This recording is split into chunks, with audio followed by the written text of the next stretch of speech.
하나님의 말씀 봅니다. 갈라디아서 5장 16절에서 26절 말씀입니다.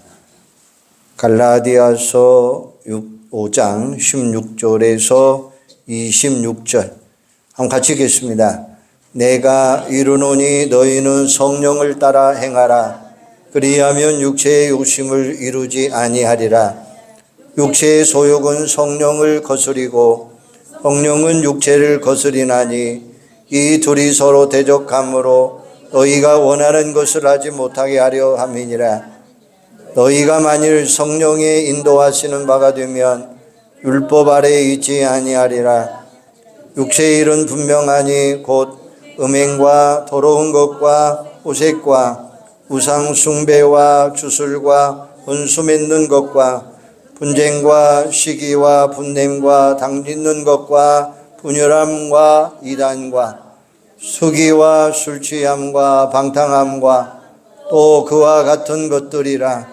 전에 너희에게 경계한 것 같이 경계하노니 이런 일을 하는 자들은 하나님의 나라를 유업으로 받지 못할 것이요 오직 성령의 열매는 사랑과 희락과 화평과 오래 참음과 합의와 양성과 충성과 온유와 절제니 이 같은 것을 금지할 법이 없느니라. 그리스도 예수의 사람들은 육체와 함께 그 정욕과 탐심을 십자가에 못 박았느니라. 만일 우리가 성령으로 살면 또한 성령으로 행할지니 헛된 영광을 구하여 서로 노엽게 하거나 서로 투기하지 말지니라. 아멘. 성령 강림 주일을 통해서 예수님께서 부활하시고 40일 동안 제자들과 함께 하시다가 승천하시면서 예루살렘을 떠나지 말고 하나님이 약속하신 것을 기다리라 라고 말씀하셨어요. 그렇게 약속하신 분이 바로 성령입니다. 요엘 선지자를 통해서 우리가 회개하고 하나님께로 돌아오면 성령을 선물로 주시겠다라고 약속하셨어요. 만민에게 하나님의 영을 부어주시고 누구든지 주의 이름을 부르는 자들에게는 구원의 역사가 일어나느니라 라고 말씀하셨어요. 이것이 우리에게는 참으로 놀라운 복음입니다. 성령 강림주를 보내면서 먼저 죄를 철저하게 회개하고 성령으로 충만해져서 우리 영혼이 구원받고 이 땅에서도 더 풍성한 삶을 누리며 살아가는 여러분들이 되기를 주님의 이름으로 축원합니다. 예수 믿고 세례를 받은 이어령 박사님이 계십니다. 이분은 돌아가셨는데 아들이여 이 산하를 이라는 책이 있습니다. 거기에 보면 이런 이야기가 있어요. 옛날 어느 시골에 수염을 길게 기르고 다니는 할아버지가 계셨어요. 그런데 그 동네에 사는 꼬마 아이가 할아버지를 볼 때마다 궁금한 것 하나가 있었습니다. 어느 날 할아버지에게 물어봅니다. 할아버지가 주무실 때에 수염을 이불 속에 넣고 주무십니까? 아니면 내놓고 주무십니까? 라고 물었어요. 이런 황당한 질문을 받은 할아버지는 미안하지만 나도 한번 생각해 보겠다. 하룻밤 자고 이야기를 하겠다는 거예요. 그날은 할아버지는 수염을 붙들고 씨름합니다. 수염을 이불 속에 넣으면 답답하고 내놓으면 썰렁하고 무려 30년 동안 길렀던 이 수염이지만 이불 속에 있었는지 밖에 있었는지 알 수가 없더라는 거예요. 저자가 이 이야기를 통해서 우리에게 알려주고자 하는 내용이 하나 있어요. 30년 동안이나 내 몸에 달고 다닌 수염이 이불 속에 있는지 밖에 있는지 못 찾았던 것처럼 대부분의 그리스도인들이 지금 내가 예수 그리스도 안에 있는지 아니면 밖에 있는지 잘 모르더라라는 거예요. 내가 지금 진리 안에 거하고 있는지 아니면 진리 밖에 있는지 모르고 살아가는 성도들이 많이 있다고 하는 이야기죠. 하나님을 추구함이라고 하는 책의 유명한 토조 박사님은 아주 의미심장한 말을 합니다. 오늘날 교회에서 성령님이 몸을 빼셔도 우리들이 하고 있는 일의 95%는 계속될 것이고, 그리고 아무도 무슨 변화를 생겼는지 눈치채지 못할 것이다. 그렇지만 초대교회에서 성령을 제휴시킨다면 그들이 하고 있는 일의 95%는 중단될 것이다. 그리고 누구도 그 차이를 직감할 수 없더라라는 이야기예요. 이런 지적은 오늘날 우리 교회들의 문제점을 그대로 표현해 놓고 있습니다. 초대교회는 성령의 인도하심 속에서 존재했어요. 성령 충만한 가운데 예배를 드렸습니다. 성령 충만한 가운데 생명 걸고 그들은 복음을 전했습니다. 모든 사역을 성령과 함께 진행했습니다. 한마디로 말하면 초대교회 성도는 성령이 이끌어가는 대로 모든 일을 준행했다라는 말씀이에요. 그런데 오늘날 우리 대한민국의 교회는 어떻습니까? 성령님이 안 계셔도 교회가 전혀 문제없이 돌아갑니다. 성령님께서 교회를 떠나셨다고 하는 사실조차도 알지 못하고 신앙생활합니다. 결국 성령과 전혀 관계없이 상관없이 일하는 교회가 되어버렸어요. 성령님이 계셔야 될 자리에 사람이 대신 앉아 있습니다. 성령께서 이끌어 가시는 교회가 아니라 사람이 이끌어가고 프로그램이 교회를 이끌어 가고 있습니다. 성령님은 교회 안에서 그저 구호 정도만 붙일 뿐이었습니다. 성령께 물어보고 결제받을 일이 거의 다 없습니다. 성령께서 교회의 주인이 아닌 가끔씩 필요에 따라 찾아오는 손님이 되어버렸더라라는 거예요. 독일의 위백교회와 낡은 벽에 다음과 같은 시가 붙어져 있습니다. 주는 우리에게 말씀하신다라고 하는 제목이에요. 그 내용 가운데 너희는 나를 주라 부르면서 따르지 않고 너희는 나를 빛이라 부르면서 우러러보지 않고 너희는 나를 길이라 부르면서 따라 걷지 아니하고 너희는 나를 삶이라 부르면서 의지하지 아니하고 너희는 나를 존귀하다 하면서 섬기지 아니하고 너희는 나를 강하다 하면서 존경하지 아니하고 너희는 나를 의롭다 하면서 두려워하지 않는구나. 그런즉 너희를 꾸짖을 때에 나를 탓하지 말라라고 하는 내용이에요. 누군가가 성령을 떠나고 생명을 잃어버린 교회를 바라보면서 안타까운 마음으로 이 글을 쓰게 되었습니다. 왜 이런 안타까운 일들이 우리의 현실 속에서 일어나고 있는 것일까요? 교회는 2000년 전 오순절 마가 다락방에서 있었던 성령 강림으로 시작이 되었어요. 이처럼 교회는 성령과 함께 시작이 되었고 성령의 역사 속에서 참으로 놀라운 일들이 수없이 일어났습니다. 예수님이 십자가에 달려 돌아가신 후에 제자들은 깊은 상실감으로 인해 뿔뿔이 흩어져요. 하지만 성령을 체험한 후에 제자들의 삶은 완전히 달라집니다. 모든 제자들이 다 복음을 전하다가 순교를 당합니다. 한마디로 말하면 교회 역사는 성령의 역사이고 교회의 능력은 그 성령의 능력이라고 하는 사실이에요. 그런데 문제는 오늘날 교회들이 성령의 역사와 성령의 능력을 너무나 소홀히 하고 있더라라는 거예요. 성령과 전혀 무관하게 사역하고 있습니다.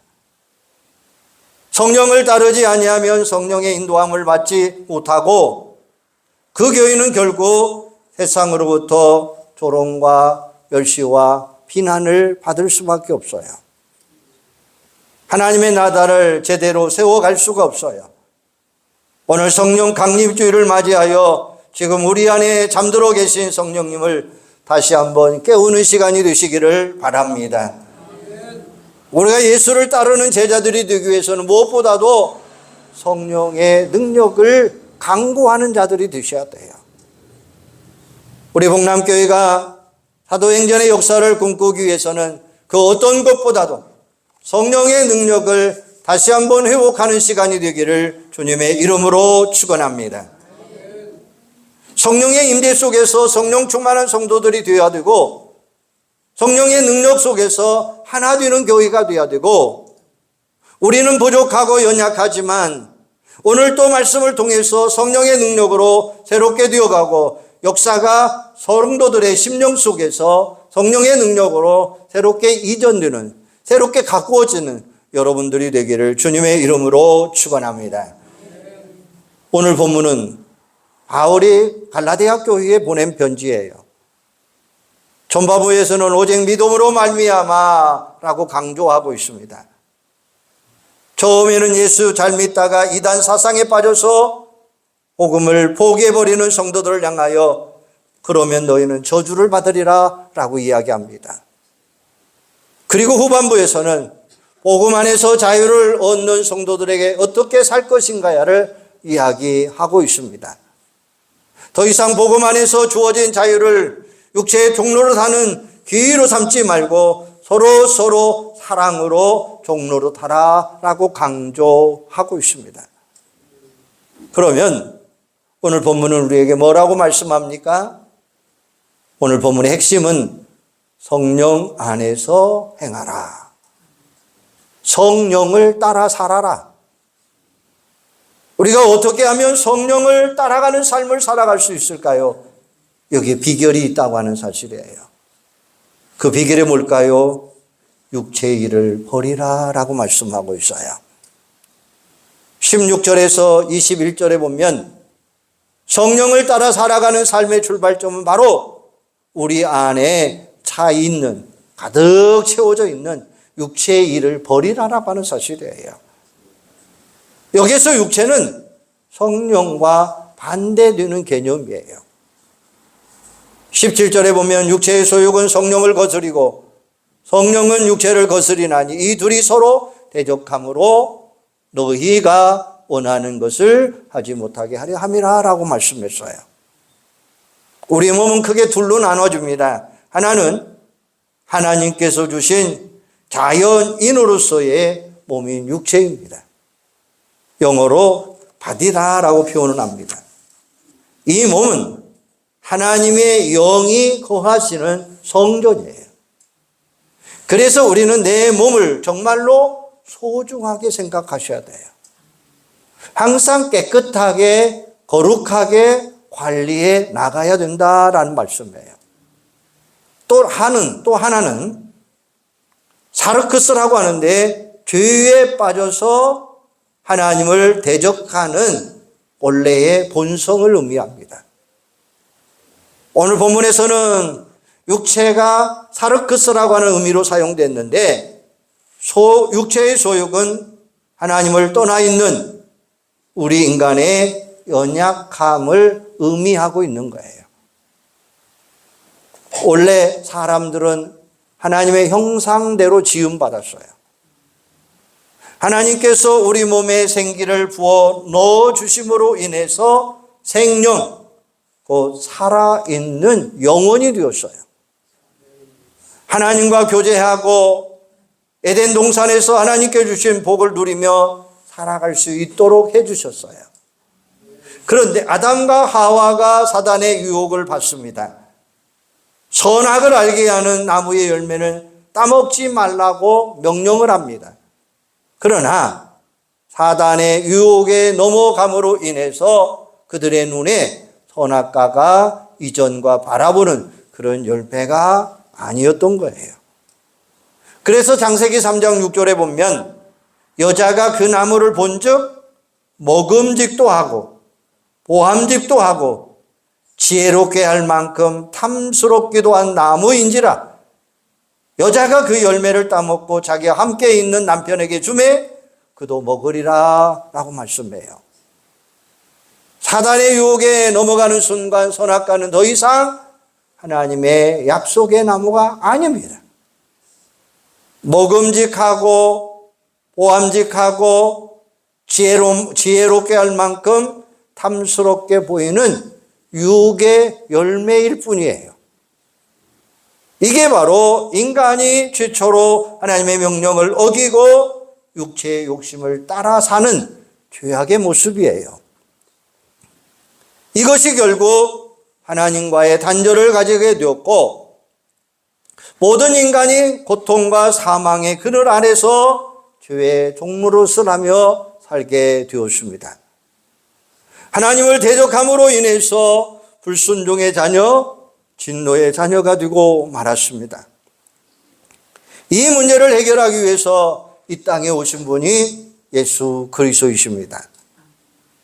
예수님도 마태복음 4장에 보면 아담과 똑같은 유혹을 받아요. 하지만 예수님은 사단의 유혹을 말씀으로 단호하게 물리치십니다. 첫 번째 아담은 사단의 유혹을 이기지 못했습니다. 그러나 두 번째 아담인 예수님은 말씀으로 사단의 유혹을 물리치셨어요. 십자가에 달려 복종하기까지 하나님의 뜻을 다 이루어 주셨어요.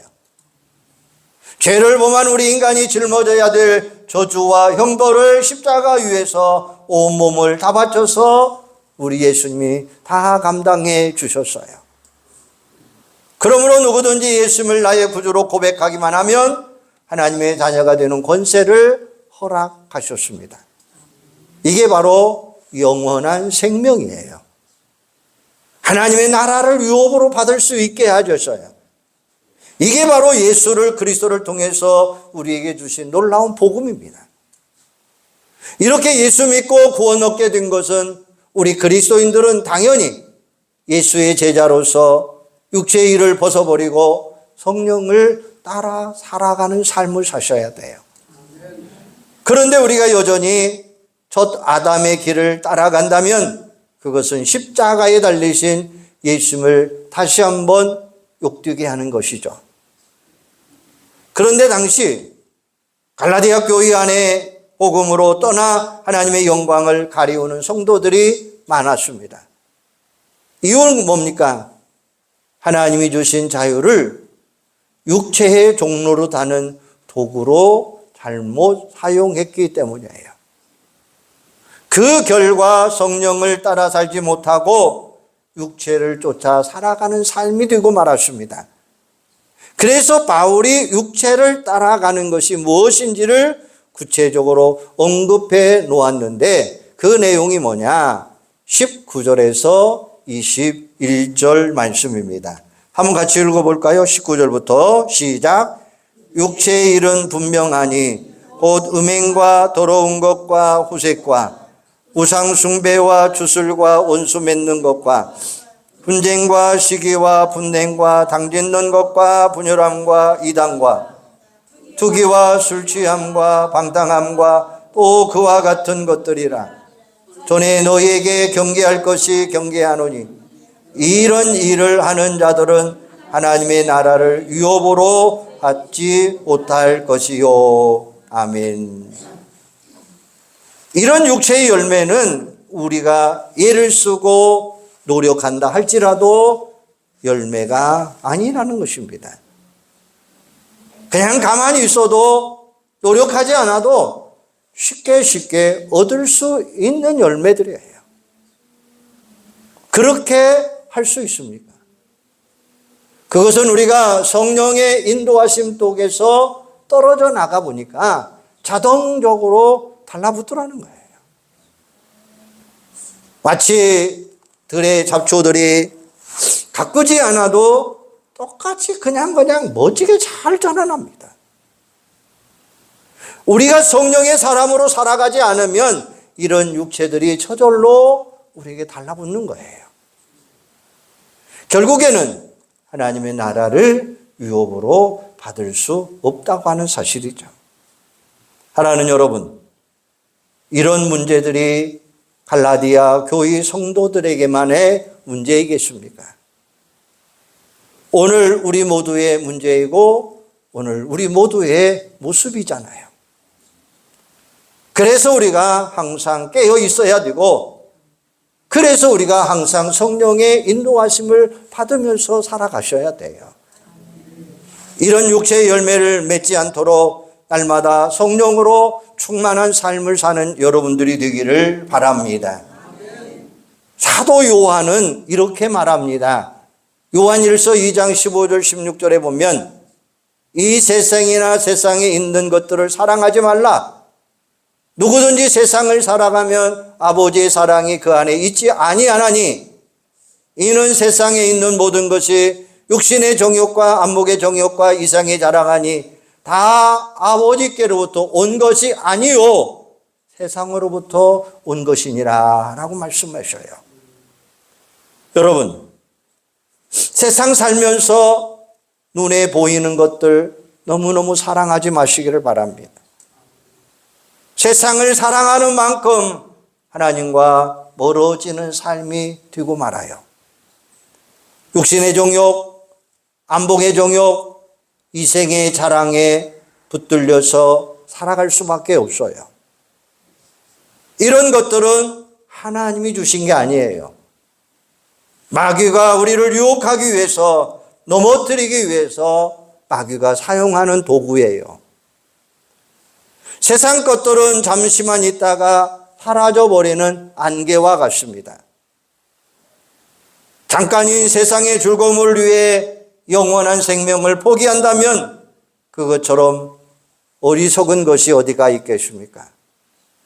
더 이상 죄의 종로로 타지 마시고 하나님께서 기뻐하시는 의의 병기들로 사용되시기를 바랍니다. 우리 몸은 하나님이 거하시는 성전이에요. 더 이상 육체의 종로로 해서는 안 돼요. 사단은 지금 이 순간에도 우리를 호시탐탐 노리고 있다고 하는 사실이에요.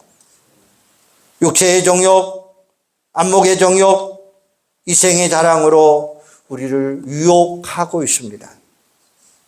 그럴 때 올바른 분별력을 가지고 예수 그리스도의 이름으로 유혹을 단호하게 물리치는 성령의 사람들이 되시기를 주님의 이름으로 축원합니다. 두 번째는 성령의 열매를 맺으라 라고 말씀해요. 22절, 24절에 보면 바울은 좀 더 적극적으로 성령의 열매를 강조하고 있습니다. 우리가 죄에 짓지 않으려고 하는 소극적인 태도도 중요하지만 그보다 더 적극적으로 성령의 열매를 맺기 위하여 노력하라라는 말씀이에요. 22절에 보면 오직 성령의 열매는 사랑과 희락과 평과 오래 참음과 자비와 양성과 충성과 온유와 절제니 이 같은 것을 금지할 법이 없느니라 라고 말씀해요. 이 말씀은 그냥 우리에게 유효라고 주신 말씀이 아니에요. 우리가 성령 안에서 성령의 능력으로 살면 이런 열들이 당연하게 열매로 맺혀지게 되어 있어요. 우리가 성령 안에 성령의 능력을 통해서 우리가 열매 맺는 그리스도의 성품이라고 하는 사실이에요. 예수님의 성품. 그래서 우리가 이 9가지 성령의 열매를 맺으면 예수님을 닮아가게 되어 있어요. 먼저 사랑과 희락과 화평은 하나님과 관계를 맺는 열매예요. 오래 참음과 자비와 양선은 이웃과의 관계를 맺는 열매예요. 그리고 충성과 온유와 절제는 자신과의 싸움에서 맺어지는 열매인 것을 말하고 있습니다. 우리의 신앙이 성숙하면 성숙할수록 우리 삶 속에서 그런 열매가 금방금방 맺혀질 수 있느냐? 아니라고 하는 사실이에요. 왜요? 성령 충만으로 나타나게 되어 있다고 하는 사실이에요. 그러므로 우리 모두 성령 충만하셔서 성령의 열매를 주렁주렁 맺힘으로 인해서 하나님을 기쁘게 하는 여러분들이 되기를 주님의 이름으로 축원합니다. 세 번째는 하나님의 영광을 구하라 라고 말씀해요. 25절 26절에 보면 성령을 따라 살아가는 사람은 결코 헛된 영광 구하지 않는다라고 이야기하고 있어요. 세상에 살고 있는 사람들 대부분이 육신의 지배를 받고 있습니다. 결과는 세상의 명예나 재물이나 권력을 쫓아 살아갑니다. 결국에는 자신의 영광을 구하는 삶을 살아가게 돼요. 우리가 예수 믿는다라고 하는 것은 내 영광이 아닌 하나님의 영광이에요. 우리는 먹든지 마시든지 무엇을 하든지 하나님의 영광을 위하여 살아가기로 작정된 사람이라는 말씀이에요. 그래서 갈라디아서 2장 20절에 보면 이런 말을 하고 있습니다. 내가 그리스도와 함께 십자가에 못 박혔나니 그런즉 이제는 내가 사는 것이 아니오 오직 내 안에 그리스도께서 사는 것이라. 이제 내가 육체 가운데 사는 것은 나를 사랑하사 나를 위하여 자기 자신을 버리신 하나님의 아들을 믿는 믿음 안에서 사는 것이니라. 할렐루야. 우리는 내가 날마다 죽어지고 내 안에 예수 그리스도가 살게 해야 된다고 하는 사실이에요. 이게 바로 하나님의 영광을 구하는 삶이에요. 한때 SNS를 열광시켰던 제레미 닌이라고 하는 사람이 있습니다. 그는 하버드 대학을 경제학으로 수재로 졸업을 합니다. 그런데 농구가 너무나 좋아서 농구 선수가 됩니다. 하지만 항상 1부가 아닌 2부 리그에서 뛰었어요. 그러다가 뉴욕 닉스에 입단을 합니다. 그곳에서도 역시 심부름꾼 벤치 신세였습니다. 그러다가 주전 선수가 부상당하면서 땜빵하다가 경기에 출전을 하게 되고 눈부신 활약을 하게 됩니다. 그 결과 팀이 승리하게 되었고 그 후로 주전으로 뛰면서 연패에 빠진 팀을 7연승으로 이끌어갑니다. 그는 경기를 할 때마다 이렇게 이야기합니다. In Jesus' name I play. 늘 그는 이렇게 새겨졌다는 거예요. 경기를 마치면 또 이렇게 이야기합니다. 하나님은 위대하신 분이십니다. 우리 하나님은 언제나 살아계신 분이십니다. 라고 고백을 했다는 거예요. 그는 자신의 모든 것을 아시고 하나님께 영광을 돌리는 사람이 되었더라라는 말씀이에요. 여러분, 우리는 더 이상 육신에 속한 사람이 아니라 성령의 사람들이에요. 우리 안에 육체의 일을 버려야 됩니다. 그리고 좀 더 적극적으로 성령의 열매를 맺으면서 살아가시기를 바랍니다. 그리고 하나님께 영광 돌리는 삶을 살아가시기를 바랍니다. 사도신경에 보면 나는 성령을 믿으며 라고 고백합니다. 우리는 그냥 단순하게 고백만 하지 마시고 우리의 실제 살아가면서 행해야 될 고백이에요. 우리는 지금 성령 시대에 살아가고 있습니다. 성령께서 우리에게 말씀하시고 가르쳐 주시고 깨닫게 하시고 인도하시고 도와주시고 이끌어 주시는 시대 속에 우리가 살아가고 있다고 하는 거예요. 이것을 우리는 은혜 시대다라고 말합니다. 하나님은 우리에게 가장 주고 싶은 것이 있는데 그게 뭡니까? 그건 바로 성령이라고 하는 사실이에요. 누가복음 11장 13절에 보면 너희가 악할지라도 자식에게 좋은 것을 줄 알거든 하물며 너희 하늘 아버지께서 구하는 자에게 성령을 주시지 않겠느냐라고 말씀하고 있어요. 아무쪼록 성령 강림주를 통해서 우리 모두가 성령 충만하시고 하나님의 영광을 온 땅에 선포하는 축복의 통로들이 되시기를 바랍니다. 분명히 기억하시기를 바랍니다. 여러분의 몸은 어디라고요? 성령의 전이라고 하는 사실이에요. 우리의 삶이 성령의 전입니다. 우리의 삶이 오직 성령 충만 받아서 우리 입술의 고백이 성령의 열매를 맺는 그런 고백들이 되시기를 바랍니다. 이 안에서만 성령님 성령님 하지 마시고 이 안에서만 예수 그리스도를 증거하는 삶을 살지 마시고 밖에 나가서도 육체의 일이 아니라 육체의 모습이 아니라 육체의 스사슬이 아니라 오직 성령의 지배받아서 성령의 일을 하는, 그래서 성령의 열매를 맺는 그런 적극적인 성령의 사람으로 살아가시기를 주님의 이름으로 축원합니다. 기도하겠습니다. 지금도 성령님은 살아계셔서 우리와 함께 하시는 줄로 믿습니다. 지금도 성령님은 우리를 통해서 영광 받으시기를 원하시는 줄로 믿습니다. 오늘 이 시간 다시 한번 우리 성령으로 다시 한번 기도하도록 하겠습니다.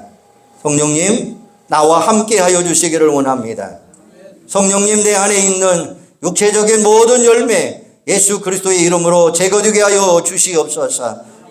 그래서 이제는 성령의 열매로, 성령의 능력으로, 성령의 사람으로 살아갈 수 있도록 성령님 도와주시옵소서. 우리 한번 이 시간 기도하도록 하겠습니다. 살아계셔서 역사하시고 우리의 모든 것 주관하고 인도하신 예수님, 우리 예수님께서 우리와 함께하여 주시기를 원합니다.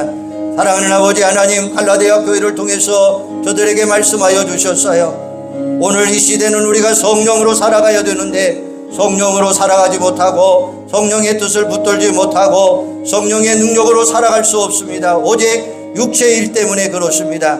육체의 열매를 맺기 때문에 그렇습니다. 아버지 하나님, 우리의 삶을 주관하신 분도 성령님이요, 우리의 모든 것을 인도하시는 분도 성령님이요, 우리의 모든 역사를 이끌어 가시고 주관하시는 분도 성령님이요, 말씀을 깨닫게 하시고 말씀을 가르쳐 주시고 말씀으로 이끌어 주시는 분도 성령이 우리의 삶 가운데 일어나야 될 줄로 믿습니다. 하나님, 우리에게 가장 주고 싶은 것이 성령입니다. 어려운 성도들 하나님께서 함께하여 주시어서 성령의 사람으로 살아가기에 부족함이 없는 귀하고 복된 자들이 될 수 있도록 우리 하나님 역사하여 주시옵소서. 우리 하나님 성령으로 살아가기를 원합니다. 성령의 지배함을 받으며 살아가게 하여 주시기를 원합니다. 아버지 하나님, 제레미 닌이라고 하는 사람처럼 언제나 나와 함께 하신 하나님, 하나님은 위대하신 분이십니다. 하나님은 살아계신 분이십니다. 모든 것을 가르쳐 주시고 모든 영광 돌리시는 하나님이 우리의 하나님이심을 알고 다시 한번 적극적인 성령의 열매를 맺는 귀하고 복된 자들이 될 수 있도록 우리 하나님 주관하여 주시옵소서. 아버지 하나님, 성령의 9가지 열매는 예수님의 성품이요 예수님을 닮아가는 놀라운 능력이 되는 줄로 믿습니다. 사랑과 희락과 화평과 오래 참음과 자비와 양선과 충성과 온유의 절제는 아버지 하나님, 하나님과의 관계, 이웃과의 관계, 자신과의 싸움에서 이 열매 맺는 아름다움이 되는 줄로 믿습니다. 우리 모두 성령 충만하여서 성령의 열매를 맺게 하시고 하나님을 기쁘게 하는 아름다운 성도들이 되게 하여 주시고 오직 하나님의 영광만 나타내는 은혜로운 자들이 다 되도록 우리 하나님 함께하여 주시옵소서. 아버지 하나님, 세상에서는 우리를 넘어뜨리려고 하는 수많은 유혹들이 있습니다. 육체의 열매를 맺다 보니 우리는 육체에 이끌려서 육체의 사슬이 되고 마귀의 사슬이 되어서 마귀에게 끌려다니는 어리석은 우리들의 모습 아닙니까? 하나님은 우리에게 성령을 주기를 원하십니다. 성령으로 아름다운 열매 맺기를 원하시고 계십니다. 아버지 하나님, 오늘 이 시간 우리 온 성도들이 성령의 9가지 열매, 사랑과 희락과 화평과 오래 참음과 자비와 양성과 충성과 온유의 절제를 맺기에 부족함이 없는 귀하고 복된 자들이 될 수 있도록 성령님 도와주시옵소서. 우리 모두 성령으로 충만하고 성령의 열매를 주렁주렁 맺혀서 하나님을 기쁘게 하는 성도들이 될 수 있도록 인도하여 주시옵소서. 세상 살면서 육체에 지배받지 않게 하여 주시고 오직 하나님의 영광을 위하여 성령의 열매를 맺는 귀하고 복된 자들이 될 수 있도록 우리 하나님 함께하여 주시옵소서. 그래서 우리 모두가 성령 충만 받아서 하나님의 영광을 온 땅에 선포하는 축복의 통로들이 될 수 있도록 우리 주님 역사하여 주시옵소서. 예수님의 이름으로 기도하옵나이다. 아멘.